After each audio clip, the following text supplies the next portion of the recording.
아침에 퀴즈를 냈더니 웃으시더라고요. 제가 퀴즈 하나 드릴게요. 1 더하기 1은 뭘까요? 제가 좋아하는 거예요. 1? 1 더하기 1은 1이에요? 산수 초등학교를 어디 나오셨을까? 자, 2 더하기 2는? 3 더하기 3은? 이 정답은 젊은 분들은 아세요. 이 세 문제 모두의 정답은 귀요미. 이거 제가 하니까 이게 전혀 안 되죠. 이게 1 더하기 1은 귀요미 하면서 어느 프로에서 개그우먼이 아주 그냥 귀엽게 했던 거예요. 근데 그 사람은 너무나 귀여워가지고 그 사람이 1 더하기 1 귀요미 그러면 막 깨물어주고 싶은데 제가 하니까 이렇게 하고 싶으신 것 같아요. 다른 퀴즈를 드릴게요. 하나 더. 그러면 1 더하기 1 더하기 1은 무엇일까요? 아니에요. 귀요미 아니에요. 저 엄청 귀엽게 하려고 했는데 그거 아닙니다. 예쁜이도 아닙니다. 1 더하기 1 더하기 1은 1입니다. 우리 어린이들이 예배 시간에 부르는 찬송가 중에 1 플러스 1 플러스 1 equals 1이라는 그 부분이 나와요. My God is so big, so strong, and so mighty라는 찬양이 있는데, 내 하나님은 그거 능히 있고 힘 있어. 이 찬송이 아니에요. 곡조가 다른데 가사가 같아요.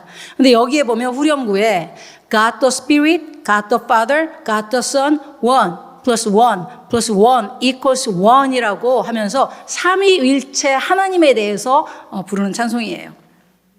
하나님은 성부 하나님, 성자 하나님, 성령 하나님, 세 개의 위격, 세 인격으로 존재하시지만 본질상으로 한 분 하나님이라는 것입니다. 그렇다고 해서 여기에서 말하는 인격이 우리 인간의 인격을 말하는 것은 아닙니다. 그렇게 되면 하나님이 다중인격이 되시는 거잖아요. 우리가 하나님의 본질을 하려고 이해하려고 노력하다 보니까 인격이 세 인격으로 계시는 분, 존재하시는 분. 하지만 그 인격이 우리처럼 다중인격처럼 분리되는 것이 아니라 하나로 계시는 하나님이라고 그래서 신학자들은 삼위일체 하나님이라고 성경에는 없는 단어로 이렇게 하나님을 이름 붙였습니다. 이 세 위격 사이에서 누가 더 낫고 또 더 좋고 나쁘고의 그 우열 관계는 존재하지 않습니다. 성부 하나님 한 분으로 온전한 하나님이고 성자 하나님 한 분으로 온전한 하나님, 성부 하나님 한 분으로 온전한 하나님이십니다. 아이들에게는 정말 이해하기 어려운 개념이죠. 그래서 찬송 비디오 속에 그 찬양하는 사람들과 제가 1 플러스 1 플러스 1 equals 1 그럼 아이들은 1 플러스 1 플러스 1 equals 3라고 외칩니다. 앞에서 듣는 저는 아주 그냥 쟤네들이 왜 저럴까. 그게 재밌어서 아이들은 그러는 거겠죠. 아이들도 장난을 칠 뿐 하나님이 삼위로 존재하신다는 것을 압니다. 배워서 아는 거죠. 그러나 안다고 해서 이해를 한다는 것은 아닙니다. 삼위일체 하나님의 개념은 초신자들 뿐 아니라 신앙생활을 오래 해온 분들, 설교 좀 들어봤다, 성경 공부 좀 해봤다 하는 분들한테도 사실은 어려운 개념입니다. 목회자들한테도 어렵고요. 심지어는 신학자들조차도 다 이해하거나 완벽하게 이해를 시킬 수 없습니다. 그거를 잘 가르쳤더라면 들은 제가 다 이해를 했겠죠, 완벽하게. 근데 저는 수업 시간에도 잘 이해를 못했고 아직도 완벽하게 이해하지 못합니다. 아마도 천국에 가서 우리가 하나님을 대면하면 그때는 이거였구나, 이런 분이구나라고 이해할 수 있지 않을까 싶습니다. 이렇게 하나님이 세 위격을 가지셨으면서도 어떻게 본질상 한 분인지 우리가 다 이해할 수는 없지만 감사하게도 성경은 삼위일체 하나님이 서로 연합하고 함께 일하심을 보여줌으로써 우리로 하여금 삼위일체 하나님에 대해서 어느 정도는 이해할 수 있게 해줍니다. 삼위일체 하나님은 창조의 사역부터 구원의 사역까지 함께 계셨고 연합하고 동역하셨습니다.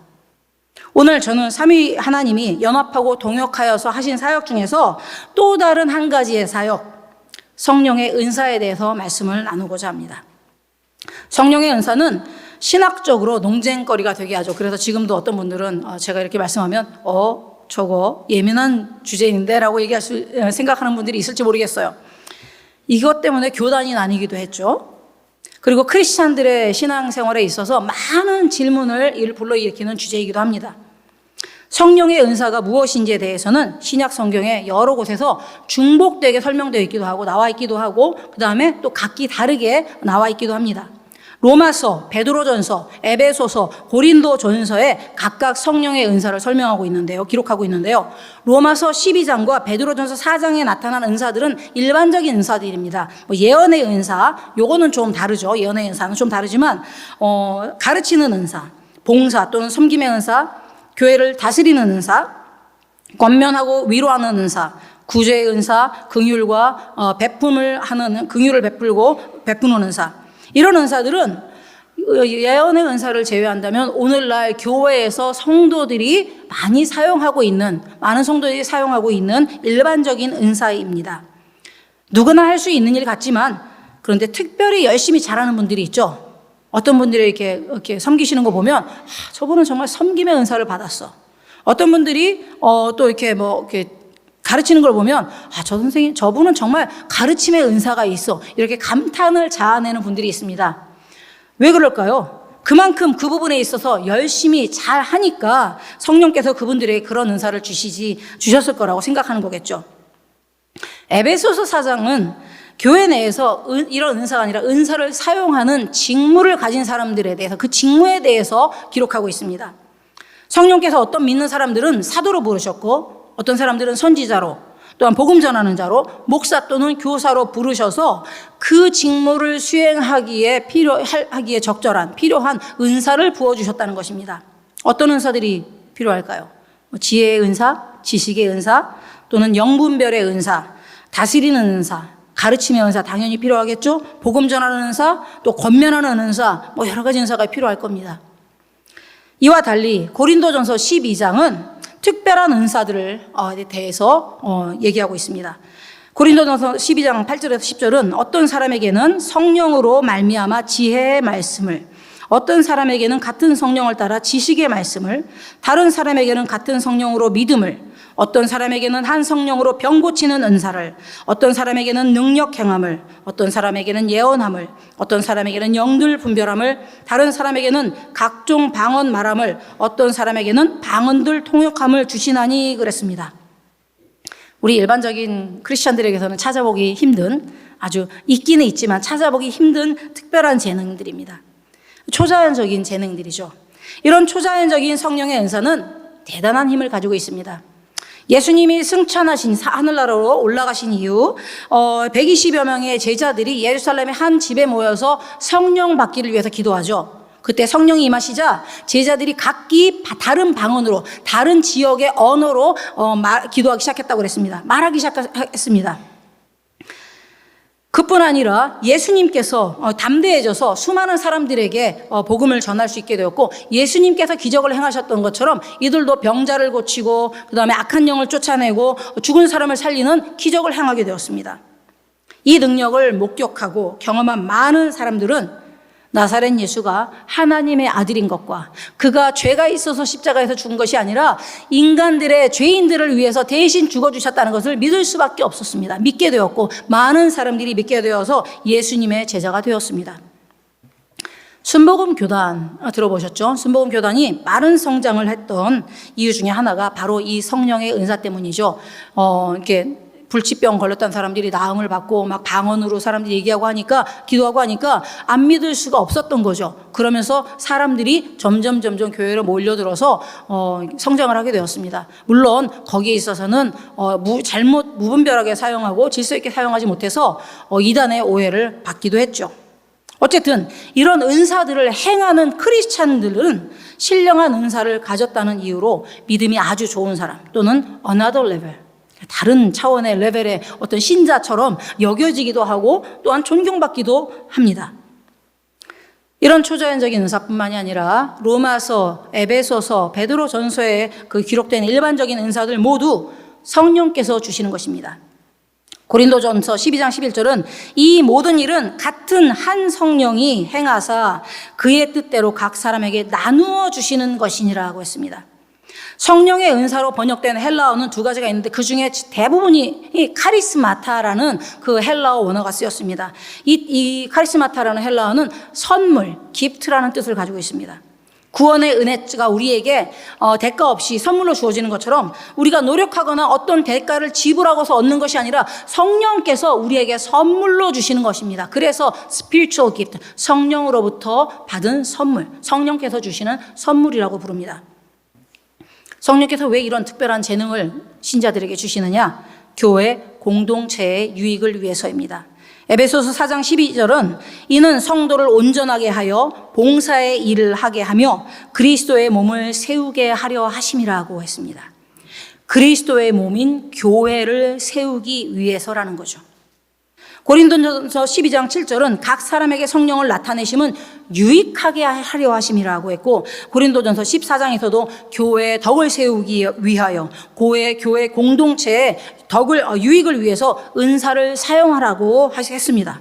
그렇기 때문에 은사를 사용할 때는 적절하고 질서 있게 사용하라고도 권면합니다. 그런데 우리 인간은 참 이런 부분에서도 연약합니다. 복음 전파와 교회를 세우기 위해서 사용하라고 선물로 그냥 주신 건데, 재능을, 사람들은 그 성령을, 그 은사를 주신 성령님을 바라보고 의지하기보다 그 은사를 받은 사람을 바라보고 그 사람을 신처럼 떠받들기도 합니다. 또한 은사를 받은 사람은 자기가 값없이 받은 것이고 교회를 세우라고 받은 것이니까 겸손한 마음으로 교회를 덕을 세우기 위해서 사용해야 되는데, 나는 특별하게 받았나? 특별한 사람인가라고 생각해서 교만해지거나 나보다 성령의 은사를 받지 못한 사람들, 또는 그런 특별한 은사, 나보다 못한 은사를 받았다고 생각을 해가지고 무시하고 교만해집니다. 말씀의 권위를 무시한 채 은사를 사용하기도 해서 교회에 무리를 일으키기도 합니다. 바로 이런 문제가 고린도 교회에 있었습니다. 고린도 교회는 바울이 두 번째 전도 여행 중에 세운 교회인데, 교회를 세우고 나서 1년 6개월 동안 거기에서 복음으로, 말씀으로 신자들을 양육했습니다. 그러고서는 다른 지역에 복음 전파를 위해서 떠났는데, 자, 지금처럼 신학교에 정규 훈련을 받은 목회자가 있는 것도 아니고, 자, 하나님의 말씀을 가르쳤던, 양육을 했던 지도자가 떠나고 나서 이제 거기인 사람들이 1년 6개월 기껏 성경 교육 받은 사람들이 있는 거죠. 말씀 교육 받은 사람들이. 그러다 보니까 새로운 문제들이 생길 때 어떻게 결론을 내려야 될지, 어떻게 이걸 하나님께서 원하시는 것이 무엇인지를 분별하기가 쉽지 않았습니다. 그러다 보니까 죄를 짓기도 하고 또 자기들끼리 싸우기도 하고 논쟁을 하기도 하고 결국에는 분열하기까지 이르렀습니다. 고린도 교인들이 받은 그 여러 가지 문제 중에 하나가 바로 성령의 은사와 관련된 것이에요. 이게 얼마나 심각했는지 고린도전서 12장, 13장, 14장 3장에 걸쳐서 바울이 언급을 하고 있습니다. 고린도 교인들이 받은 성령의 은사는 방언, 통역, 예언, 영분별, 병고침과 같은 다양한 정말로 초자연적인, 흔히 우리가 볼 수 없는 그런 은사들이었습니다. 교인들이 다양한 성령의 은사를 받은 것은 교회 전체를 위해서는 너무나도 감사한 일이죠. 교회의 덕을 많이 세울 수 있으니까요. 그렇지만 고린도 교인들은 자신들이 받은 은사를 더 나은 것으로 여기고, 더 내가 받은 은사가 최고의 은사다라고 여기고 교만해져서 다른 은사를 가진 사람들을 무시함으로써 교회에 유익을 끼치는 것이 아니라 교회에 무리를 일으켰던 것입니다. 교회를 갈라놓았던 것입니다. 이런 고린도 교회에 주는 바울의 솔루션은 사랑의 은사를 구하라였습니다. 해결책은 사랑의 은사를 구하라. 오늘 본문 고린도전서 12장 28절에서 30절에 이렇게 말씀합니다. 하나님이 교회 중에 몇을 세우셨으니 첫째는 사도요, 둘째는 선지자요, 셋째는 교사요, 그 다음은 능력을 행하는 자요, 그 다음은 병 고치는 은사와 서로 돕는 것과 다스리는 것과 각종 방언을 말하는 것이라. 다 사도이겠느냐? 다 선지자이겠느냐? 다 교사이겠느냐? 다 능력을 행하는 자이겠느냐? 다 병 고치는 은사를 가진 자이겠느냐? 다 방언을 말하는 자이겠느냐? 다 통역하는 자이겠느냐? 여기에서 교회 중에 몇을 교회 중에라는 말은 교회 안에라는 말인데, 교회 안에 몇을 세우셨다. 딱 누구 세우셨다가 아니라 여러 사람을 세우셔서 그 사람들에게 은사를 주셨다는 말씀입니다. 그런데 모든 사람이 같은 직무, 모든 사람에게 같은 직무를 주셨느냐? 모든 사람들이 같은 은사를 받았느냐? 그렇지 않다라는 것이죠. 어떤 사람은 성령께서 불러서 사도로 세우시고, 어떤 사람은 선지자로 세우시고, 어떤 사람은 교사, 목사로 세우시고, 그리고 성령의 은사도 각기 다른 사람에게 각기 다른 은사를 주셨다는 것이죠. 왜요? 성령께서 교회 공동체를 세우라고 그러셨다는 거죠. 여러분 생각해 보십시오. 한 가지 은사만을, 모든 성도가 한 가지 은사만을 가지고 있다 그러면, 은사를 받은 사람들이 한 가지 은사만을 가지고 있다 그러면 얼마나 치우치겠습니까? 이렇게 예를 들면 간단합니다. 우리 교회에 음식 잘하는 분들이 많잖아요. 세교 환영회 때도 그렇고, 할 때마다 음식 잘하는 분들이 많은데, 모두 다 닭강정만 잘한다고 생각해 보십시오. 우리 교회 모든 집사님들, 권사님들이 닭강정만 잘하는 거예요. 닭 냄새 납니다. 그죠? 그 다음부터 닭 안 먹고 싶을 거예요. 어떤 분이 김치만 잘 담근다. 우리 맨날 풀만 먹고 살아야 돼요. 근데 이것도 잘하고 저것도 잘하고 서로 각기 다 잘하는 것들이 있으니까 우리가 이것도 먹고 저것도 먹고 맛있게 먹는 거잖아요. 그런 분들이 서로 싸운다고 생각해 보십시오. 네, 닭강정이 제일 맛있으니까 닭강정만 합시다. 다 필요 없어요. 바로 이런 문제가 고린도 교회에 있었다는 거죠. 그래서 성령께서는 각기 다른 사람들에게 각기 다른 은사를 주셔서 합력하여서 그 은사를 통해서 교회 공동체 전체가 유익을 얻도록 하신 것입니다. 그렇게 해야 된다고 사도 바울은 그렇게 기껏 얘기해 놓고서 12장 31절에 이렇게 말합니다. 너희는 더욱 큰 은사를 사모하라. 내가 또한 가장 좋은 길을 너희에게 보이리라. 아니 기껏 이렇게 다양한 은사를 주셨으니까 서로 겸손하게 사용해라. 이 교만하지 말고 겸손하게 사용해라. 그래 놓고서는 더 큰 은사를 사모하래요. 이 더 큰 은사가 무엇이냐? 그럴 만합니다. 바로 다음 장인 13장에 기록된 겁니다. 고린도전서 13장 사랑장으로 유명하죠. 사랑의 은사를 구하라는 것입니다. 요즘 시대는 그 어느 시대보다 사랑이 흔한 시대입니다. 쉽게 사랑하고 사랑한다 말하고. 그렇죠? 우리 그냥 틈만 나면 사랑합니다, 사랑합니다 얘기하잖아요. 정말 사랑하시나요? 사실 그렇진 않아요. 고린도전서 13장 4절에서 7절을 읽어보면 여러분도 사랑한다는 말을 못할지도 몰라요. 오늘부터 같이 읽어보겠습니다. 사랑은 오래 참고, 사랑은 온유하며, 시기하지 아니하며, 사랑은 자랑하지 아니하며, 교만하지 아니하며, 무례히 행치 아니하며, 자기의 유익을 구하지 아니하며, 악한 것을 생각하지 아니하며, 불의를 기뻐하지 아니하며, 진리와 함께 기뻐하고, 모든 것을 참으며, 모든 것을 믿으며, 모든 것을 바라며, 모든 것을 견디느니라. 이렇게 하십니까? 이런 사랑을 한다는 것은 정말 쉽지가 않습니다. 어쩌면 불가능할지도 모릅니다. 우리가 부모의 사랑이 가장 큰 사랑이라고 얘기하지만 부모의 사랑과도 차원이 다른 사랑이죠. 우리 할 수 없는 사랑을 하래요. 네, 우리의 힘으로는 불가능합니다. 그래서 사도 바울이 하는 말입니다. 은사를 구하라. 더 큰 은사를 구하라. 더 큰 사랑의 은사를 구하라는 것입니다. 사랑의 은사는 모든 크리스찬이 마땅히 구하고 받아야 하는 은사입니다. 물론 성경에는 그렇게 나와 있지 않아요. 근데 왜 그래야 되느냐? 왜냐하면 사랑은 우리 성부 하나님의 자녀, 우리가 성부 하나님의 자녀됨의 증거입니다. 그렇죠? 하나님이 사랑이신데 그 하나님을 닮았으니까 우리는 사랑할 수 있는 거겠죠, 당연히. 그리고 성자 예수님의 제자됨의 증거입니다, 우리가. 그리고 성령 하나님과 날마다 동행할 때 맺는 열매입니다. 삶의 열매입니다. 이 사랑은 삼위일체 하나님께서 연합하여서 우리에게 보여주신 것이기도 합니다. 보여주신 것이에요. 말씀만 하신 것이 아니라. 성부 하나님은 나는 사랑이라 내가 너를 사랑한다 이렇게 말씀만 하지 않으셨어요. 요한일서 4장 9절에서 10절에 보니까 하나님의 사랑이 우리에게 이렇게 나타난 바 되었으니 하나님이 자기의 독생자를 세상에 보내셨다고 그랬어요. 저로 말미암아 우리를 살리려 하심이라. 사랑은 여기 있으니 우리가 하나님을 사랑한 것이 아니요 오직 하나님이 우리를 사랑하사 우리 죄를 위하여 화목제로 그 아들을 보내셨음이라. 보내셨다고 했습니다. 행위로 나타내셨다고 했어요. 그리고 그 독생자를 이 세상에 보내주시는 하나님의 사랑은 예수님의 십자가에서 죽으심으로 확증되었습니다. 왜요? 어떻게요? 예수님이 체포되시기 전에 예수님은 제자들과 겟세마네 동산에 올라서 기도하시죠. 그때 어떤 기도를 하셨습니까? 주님 아버지 하실 수는 있거든 할만하시거든 이 잔을 내게서 지나가게 하옵소서. 얼마나 간절했으면 예수님께서 3번을 그렇게 기도하셨습니다. 하실만 할 수 있었죠. 할만하신 일이었습니다. 헷갈려요. 하실 수 있는 할만하신 일이었습니다. 그런데 하나님은 하지 않으셨어요. 왜요? 죄인들을 구원하고자 하는 사랑 때문에. 그렇게 하나님은 우리를 향한 사랑을 예수 그리스도 독생자 아들의 십자가의 죽음으로 보여주셨습니다. 그리고 독생자 예수 그리스도는 성부 하나님의 사랑을 우리에게 몸소 보여주셨습니다. 요한복음 15장 9절에 아버지께서 나를 사랑하신 것 같이 나도 너희를 사랑하였으니 나의 사랑 안에 거하라. 예수님은 성부 하나님께서 자신을 이 땅에 보내시고 죄인들을 위해 십자가를 지게 하셨음에도 불구하고 하나님께서 자신을 사랑하셨다고 확신하고 믿었습니다. 그렇게 믿고 확신했기 때문에 하늘에 있는 하늘에서의 영광을 다 포기하고 이 땅에 인간의 모습으로 오셨고, 또 죄인들의 그 사람들의 끊임없는 배척을 받으면서도 사람들을 받아들이셨고 사랑하셨고, 그리고 당 죄 없으신 분이 십자가에서 그 고통과 수모를 다 당하시면서 죽으셨던 것입니다.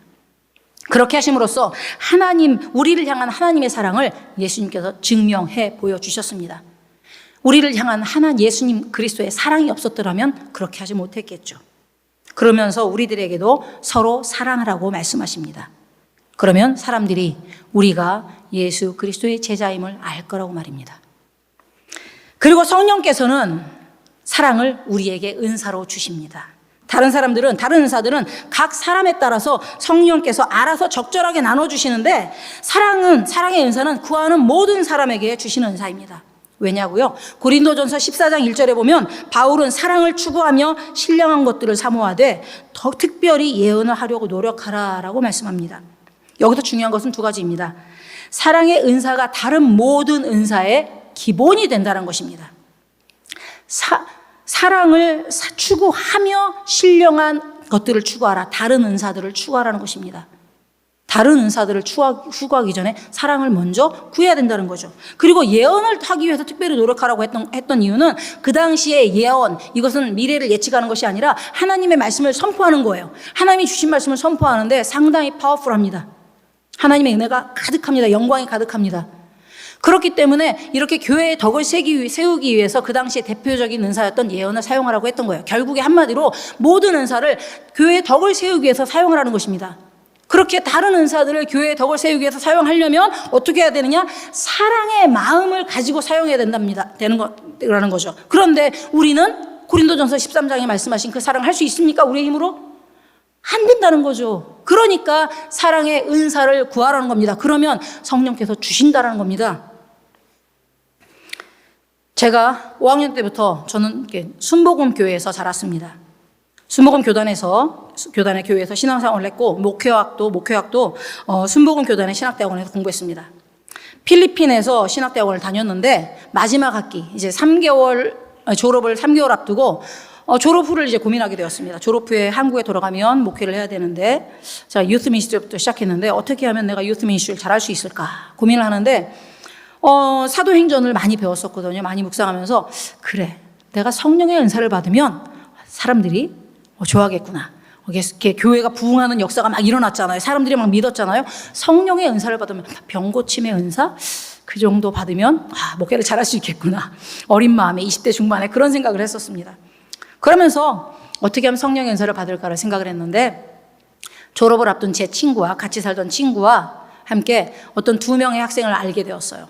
2명의 학생이었는데 그분들은 성령의 은사를 여러 개를 가지고 여러 가지를 갖다가 받았고, 또 그것을 갖다가 이렇게 은사를 활용하고 있었던 분이, 선교지에 가서 그 은사로 사역을 하고 있던 분들이었어요. 그러니까 그분들이 도와주겠다고 그래서 저와 제 친구랑 거의 한 일주일에 한 5일 정도를 기도 모임을 했어요. 공부는 안 하고 마지막 학기니까 공부가 중요한 게 아니더라고요. 첫날 얼마나 기대되는 마음으로 갔겠습니까? 그런데 첫날 제 친구가 환상을 보는 거예요. 뭘 보고 막 들린다고 그러고, 막 그 다음 날에는 방언을 통역을 해요. 저도 엄청난 기대를 했죠. 첫날 꽝, 아무것도 안 들리고 아무것도 안 보이고, 저는 방언을 옆에서 얘기를 하면 뭔 소리인지도 못 알아듣겠고, 2번째 날, 3번째 날, 한 2주 정도가 지나는데요, 제 친구는 난리가 났어요. 뭐 이것저것 성령의 은사 있는 거 다 하고 난리가 났는데 저는 아무것도 없는 거예요. 얼마나 제가 기가 막혔겠습니까? 그 다음부터는 기도 모임 가기가 싫은 거예요. 친구도 보기도 싫더라고요. 그 친구는 너무 많이 받고 있으니까 질투가 나는 거죠. 그래서 기도실을 혼자 갔어요. 그 기도 모임 하는 시간에 저는 기도실에 갔어요. 혼자 가가지고 말씀을 묵상하면서 기도를 했어요. 하나님, 저에게도 성령을 주시옵소서. 저에게도 성령의 은사를 주세요. 제가 다른 건 바라지 않을게요. 목회를 해야 되니까 영분별의 은사, 그 다음에 지혜와 지식의 은사만 주셔도 제가 정말 감사하겠습니다. 목회해야 되잖아요 하면서 기도를 하는데, 어느 날 그렇게 정말 한 2주 정도를 또 기도를 했어요. 어느 날 제 마음에 강하게 성령께서 음성을 주시는 거예요. 들린 건 아니고요. 강하게 왔어요. 뭐라고 하냐면 사랑이 제일이다. 너한테 다른 은사 주면 교만해지기밖에 더 하겠니? 사랑을 구해라. 사랑이 최고의 은사다. 그러시는 거예요. 그래서 성경을 고린도전서 13장을 얼른 펴봤죠. 그랬더니 이 사랑은 오래 참고, 이거는요 4절부터 나오잖아요. 1절부터 뭐가 나오냐면요, 이렇게 나옵니다. 내가 사람의 방언과 천사의 말을 할지라도 사랑이 없으면 소리나는 구리와 울리는 꽹과리가 되고, 내가 예언하는 능력이 있어 모든 비밀과 모든 지식을 알고 또 산을 옮길 만한 믿음이 있을지라도 사랑이 없으면 내가 아무것도 아니요, 내가 내게 있는 모든 것으로 구제하고 또 내 몸을 불사르게 내어줄지라도 사랑이 없으면 내게 아무 유익이 없느니라. 여기까지 딱 읽고 제가 무너졌습니다. 병 고침의 은사를 받으면 뭐 하겠습니까? 영분별의 은사, 아무리 잘 가르치는 은사를 받으면 뭐 하겠습니까? 제 마음에 사랑이 없으면 그것이 아무것도 아니라는 거예요. 그래서 그 은사를 받았냐고요? 아직까지 구하고 있습니다. 아마 자신할 수 있는 사람은 없을 거예요. 하지만 끝까지 이 은사를 구해야 하겠지요. 그래야지만 내가 교회에, 여러분들에게, 우리 교회에 덕을 끼칠 수 있으니까요. 다른 은사로 덕을 끼칠 수 있으니까요. 우리 교회에도 여러 가지 은사를 가진 분들이 많습니다. 고린도전서에 오늘 나오는 초자연적인 재능을 가진 분들도 있겠지만, 대부분은 로마서, 에베소서, 베드로전서에 나오는 일반적인 삶에서 우리가 그래도 자주 볼 수 있는 일반적인 은사를 가지고 있을 겁니다. 그리고 여러 사역에서 그 은사를 사용하고 계시는 분들이 있습니다. 그분들의 한 가지 소망은 아마도 확신하건대 교회의 덕을 세우기 위함, 교회 공동체에 유익을 끼치기 위함이리라 생각합니다. 여러분이 구제하는 일, 섬기고 봉사하는 일, 아이들이나 소곤들을 가르치는 일, 교회의 리더로서 교회를 다스리는 일, 복음을 전하는 일, 어려움에 처하고 낙담한 성도들을 권면하고 위로하는 일, 그 모든 일들을 할 때 교회를 세우고자 하는 한 가지 목적을 마음에 품었으리라 생각합니다. 여러분이 그런 마음을 가지고 있을 것이라고 저는 확신을 하고 믿고, 저는 오늘 여러분에게 이런 말씀으로 권면합니다. 교회를 세우기 위해 성령의 은사를 구하시기 바랍니다. 교회에 유익을 끼치기 위해 받은 은사를 최선을 다해서 사용하시기 바랍니다. 그러나 무엇보다도 더욱 큰 은사, 최고의 은사를 사모하시기 바랍니다. 어떤 은사보다 뛰어나고, 어떤 은사보다 강하고, 어떤 은사보다 더 많은 사람들에게 유익을 끼치고 교회를 세우는 은사, 사랑의 은사를 사모하시기 바랍니다. 그리고 여러분이 가진 다른 은사를 사용하실 때는 반드시 이 사랑의 은사를 함께 사랑의 마음으로 사용하시기 바랍니다. 삼위일체이신 성부 하나님, 성자 하나님, 성령 하나님께서 직접 보여주시고 선물로 주신 사랑을 이제는 우리가 실천하여서 우리 교회가 이 지역에서 사랑이 넘치는 교회라는 소문이 나게 해주시기 바랍니다. 사랑으로 가르치는 목회자와 교사가 많은 교회, 사랑을 나눔으로 복음을 전하는 크리스찬, 말로 복음을 전하는 것이 아니라 사랑을 나눔으로 복음을 전하는 크리스찬이 많은 교회, 사랑으로 권면하고 위로하는 크리스찬이 많은 교회, 사랑으로 교회를 다스리는 크리스찬이 많은, 지도자가 많은 교회, 사랑의 마음으로 구제하고 베푸는 크리스찬이 많은 교회, 우리 교회가 그렇게 소문이 나기를 바랍니다. 그렇게 할 때 우리 교회를 하나님께서 든든하게 붙들어 주시리라 믿습니다. 그렇게 우리 교회를 함께 세워나가지 않으시겠습니까?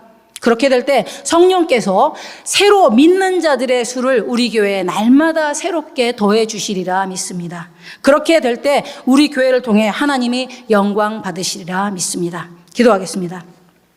사랑의 하나님, 교회의 머리가 되신 성자 예수님, 교회를 세우라고 은사를 부어주시는 성령님, 우리가 서로에게 유익을 끼치고 교회 공동체에 덕을 세우기 원합니다. 우리를 통해 주님의 교회가 든든하게 세워지기를 원합니다. 우리에게 성령의 은사를 주시고 받은 은사를 활용하되 사랑의 은사를 무엇보다 사모하는 우리 교회가 되어서 이 지역에서 사랑으로 소문난 교회가 되게 하여 주시옵소서. 우리 교회가 사랑을 실천함으로, 사랑의 은사를 활용함으로 하나님의 영광만을 드러내는 교회 될 수 있도록 주님께서 붙들어 주시기를 원하오며 예수님의 이름으로 기도합니다. 아멘.